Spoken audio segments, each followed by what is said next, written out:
Welcome to Collective Chat, where we talk to other amazing light workers to discover how they work with energy. If you're new to my channel, my name is Lyndal. Welcome to Creative 8 Collective, and this is the Energy is Everything series, episode 8. Today, we're going to be talking to the beautiful Kalpana from Keep Positive Healing, who I like to refer to as KP. And KP specializes in holistic healing, and her passion lies in energy medicine and really unraveling the intricate connection between body and emotion. So, welcome, KP. It's always lovely to see you. Good to see you too, Lyndal. Thanks. How you been? I've been really good. I have been really good. Yes. This lunar eclipse energy, I don't know what's happening, but yeah, everything's touch wood, been going Mm, well. Yeah. good, good. Yeah, it's been some big energies at the moment, but we're all getting through it as best we can. Mm, I've been knocked around in the past, so I was actually quite pleasantly surprised by this one. So, touch wood, who knows what's going to happen in 2 days, but today we're okay. Yeah, good, good. Well, I wanted to have a chat with you because I think it's really important as energy practitioners, as we both are, to really understand what we're accountable for as practitioners and what are some of the things that we need to do to be responsible for not only for us, but for our clients. Yeah, for sure. It is really important. Um, protection is literally what we have to do. When we met in a corporate environment, and protecting our energy was also important in that scenario as well. So even if you're not a practitioner, protecting your energy every day is so important.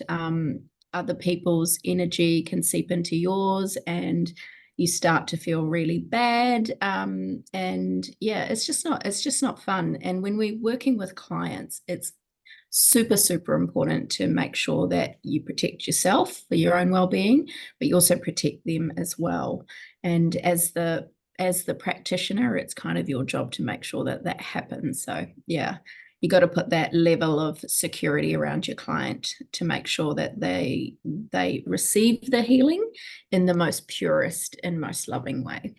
Yeah, because I mean, most people don't. I mean, there is a lot of people that do, but a lot of people don't think about energetic boundaries from a Mm. practitioner perspective, or even from a client perspective. I mean, think about when, I know in the past, I used to go and see energy healers or different types of readers or healers, not so much readers, but more healers. And I'm thinking, I'd go into these sessions and sometimes I'd walk out feeling worse than when I went in because obviously I'm walking into something where, they're not conscious of how they protect their energy, let alone mine. Yeah, look, I used to do it all the time, and I always used to think, oh, well, you've got to feel a little bit shit before it gets better, and you've got to give it time to integrate and all that sort of stuff. And yes, that's true to a point, but then there's also sort of other energies that you may not realize you've been exposed to. So even if I'm working on a client, or if I'm going to see a practitioner myself, I always make sure that I'm protected, and I make sure that sort of, those, I call them nuisance energies, don't sort of infiltrate my space. Yeah.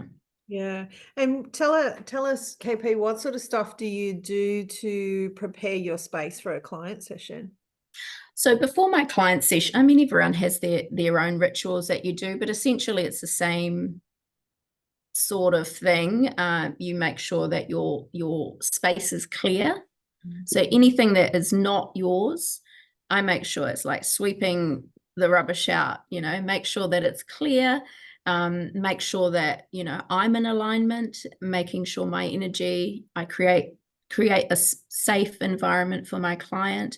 I make sure it's protected. And then I also make sure that I have permission to work on that client. That's really important.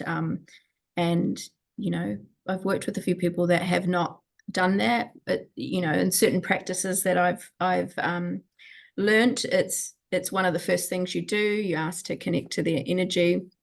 Permission is a very, very big thing. So I never work on people without permission. The odd exception being, if it's a parent of a small child or somebody that is unable to communicate. And in that case, and I do this anyway, my higher self goes and has a wee chat to their higher self to see that, if that is what their soul wants. Yeah, I guess it's very complicated, but it's not. No, it's very Yeah. simple. Yeah. Very simple. Yeah, it is. It is quite interesting, and like I was talking about before, when you go into a session, the amount of times that I haven't been asked, I know turning up is kind of a form of permission, but sometimes when you go into a session, you don't know what to expect, and you can come across practitioners that don't spend that, first 5-10 minutes explaining what's going to come up for you in this session. And yeah, getting that permission is just such a big soul agreement too, isn't it? Yeah, for sure. It's probably one of the main things you need to do before you start working on your client. I mean, I have a rule that I've been practicing for a long time is, the client needs to book themselves. I don't accept bookings for somebody that wants me to work on their son or their husband or something.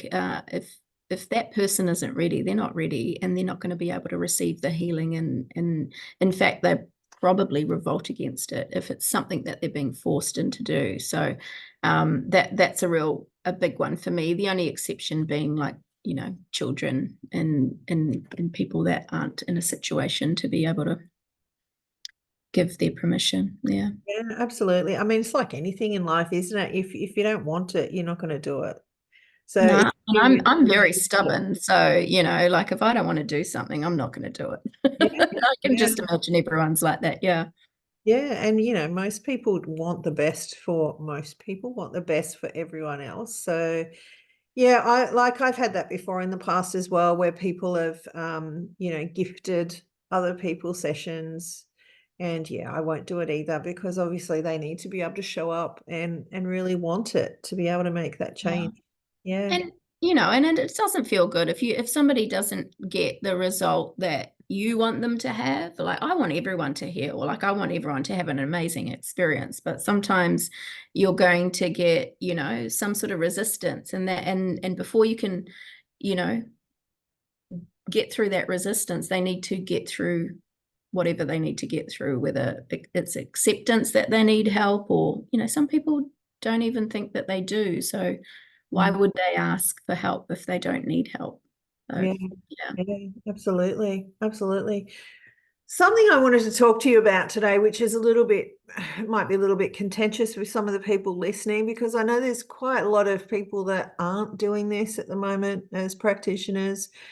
And that is having that discernment when they're channeling or receiving guidance from higher beings, whatever you wish to call them, and angels, ascended masters, even guides, healing guides, etc., etc. Now I do want to do a podcast on this, because I think it's really, really important, and it's Yeah. a big gap out there. How Mm. have you found that as well? I think it is really important. I'm sure we've had discussions about this, and when I was doing my angelic Reiki training, we're always calling in 100% pure light beings, but sometimes that's not the case. Sometimes there's a situation where you're not prepared for it. And in actual fact, I learned this from you many years ago, is asking if they're of the light, and asking not once but 3 times, and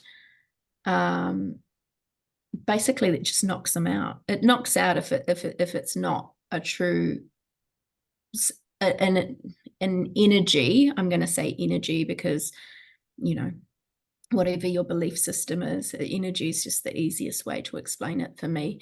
If that energy is not of 100% pure light, then I don't want to talk to it, and I don't want my client to talk to it, essentially. So um, it's really important to practice discernment in these things. And I kind of tend to feel a lot. So if I've felt many different energies from different ascended masters, and they all feel slightly different. And if it's someone that I've spoken to before that and it doesn't feel right, then that'll just automatically make me challenge them. But I guess that protection part that we were talking about before, that's where all that sort of stuff comes in as well, because they ain't getting into my fortress. I treat my clients like I treat little children. Is you want to make sure that they're fully protected and nothing is going to happen to them. So Yeah, yeah. absolutely. I mean, you would expect, and regardless of anyone going to any type of healing modality, you would expect to go into a sacred space that is safe, right? That's kind of the key thing for anything. And I think, just when we talk about this, it is quite scary that that doesn't always happen, especially when, you've got other people playing around in your energy, you know? Yeah. Yeah. Look, there's things like psychic attack and things like that, and it's not nice. It isn't nice if somebody, like I had an instance many years ago when somebody was trying to tap into me to help me for some reason, but they did not have my permission, and I ended up feeling it. Thankfully, I had some really good people around me who could figure out what was going on, and they got rid of it straight away. They got rid of that energy, and then we later found out that that person did in fact do that, in an effort to help me. And without permission, you're not coming near me. I'm sorry. Yeah, absolutely. One Yeah. of the other things that I found, especially doing intuitive readings with clients, is having that discernment around the information that you're allowed to provide to a client Yeah. from their I am presence or their spiritual connections.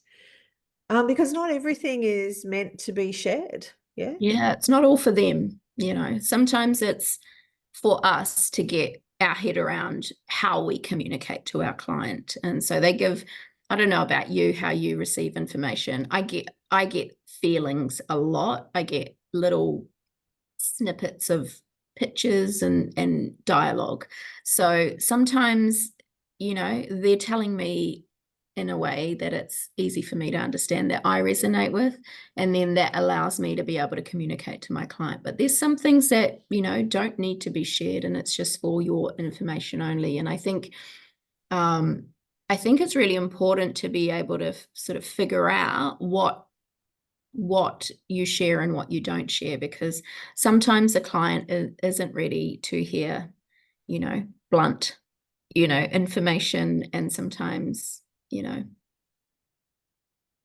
I don't have any situations where I've had to give blunt information to clients, especially clients that I haven't worked with for a number of years, and things like that. But yeah, um I guess it's a bit of an art, Mm, filtering information, but it's just like filtering information in the workplace. mm. Somebody's getting on your goat and you're trying to find the most diplomatic way to tell them to piss off, then you're going to have to filter that information that's coming through in your brain. Yes, true. Yeah, it definitely is. I mean, when I first started reading tarot, which was a long time ago because I was 16, just Just a couple of years, Lyndal. years, a few plus. But anyway, a long time ago. And you think well, depending on what your belief system is, right? But my belief system is the more information you have, the better your life will be, right? The more knowledge, the more you can grow, blah, blah, blah. But no, 16-year-old me was wrong about like that for everyone else, No, right? and if you're an overthinker like I am, that information will just be a nightmare. Yeah. Yeah. Mm. But, as part of this, nobody teaches you this stuff. Nobody teaches you, like when you're a child and you come into this sort of thing as an empath or, like seeing people as around you, seeing spirits around you, that sort of thing. There's no rule book on how this all works. How do you manage your energy? How do you manage things knowing this information about people that you walk down the street and see? Mm. Yeah. Yeah. Oh, look, I didn't have that support when I was growing up. I didn't even know what an empath was until much, much later. All I knew is that I felt a lot of shit and it made me nuts. Like one minute I was happy, one minute I was sad. I didn't realize that I was picking up on the energy of the people around me. And it was almost like, I remember hearing like sort of like a tambourine just constantly going in my head. And it wasn't until sort of I started on my own spiritual journey that I learnt about empaths and I learnt about protecting energy and just blocking out all of that noise. But yeah, it would be nice to have, somebody, at a young age, if you've got a child that, has some sort of ability or feels a lot, even, there's lots of people that have really emotional children. Like I was one of those emotional kids. Mm. And yeah, it would have been nice to have a bit of a hand. So I think what you're doing with your podcast series, all of these really, I find them really easy to learn ways to protect your energy. So important. I've sent your podcasts off to quite a few clients and to quite a few friends just in the last couple of weeks. That Violet Flame one, number 5. It's on my save list. Oh, I love the violet flame. It's so awesome. Once you Yeah. once you work with Saint Germain and the violet flame, oh, it just changes everything. Changes everything. Yeah. And I don't know about you, but I like my Kalpana means imagination in where I come from. And so my visuals are quite impressive, I have to say. And watching that violet flame energy come up when you're protecting yourself is just spectacular, I reckon. I don't know how you feel when you do that in your daily routine, but yeah, it feels so empowering. It almost feels like you're bulletproof. Yeah, it does. It's really interesting. I remember years, because I've been doing it for a long time now. I remember years and years ago, I can't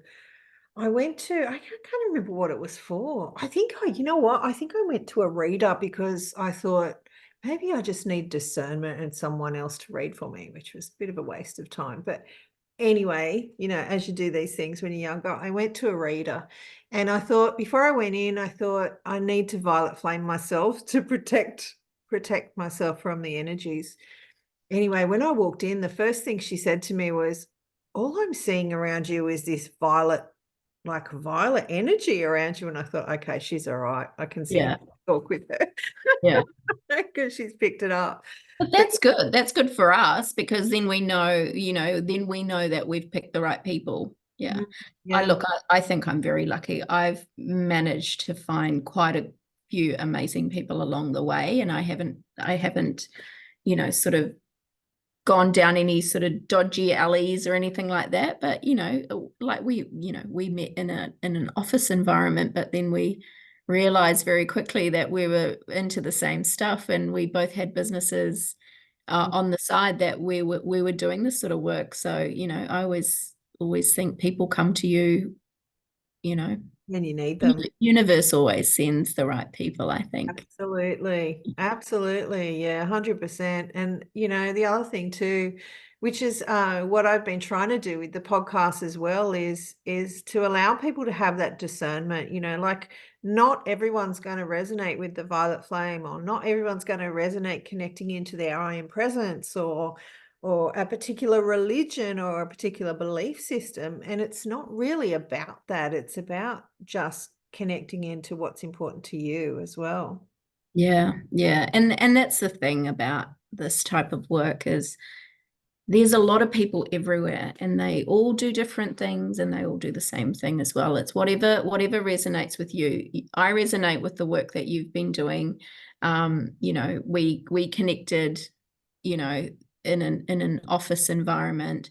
There might be somebody that is connecting to a different ascended master. They find, the right person for them. So I really do think that, that sort of stuff I don't really need to think about. People just sort of gravitate to where they need to go.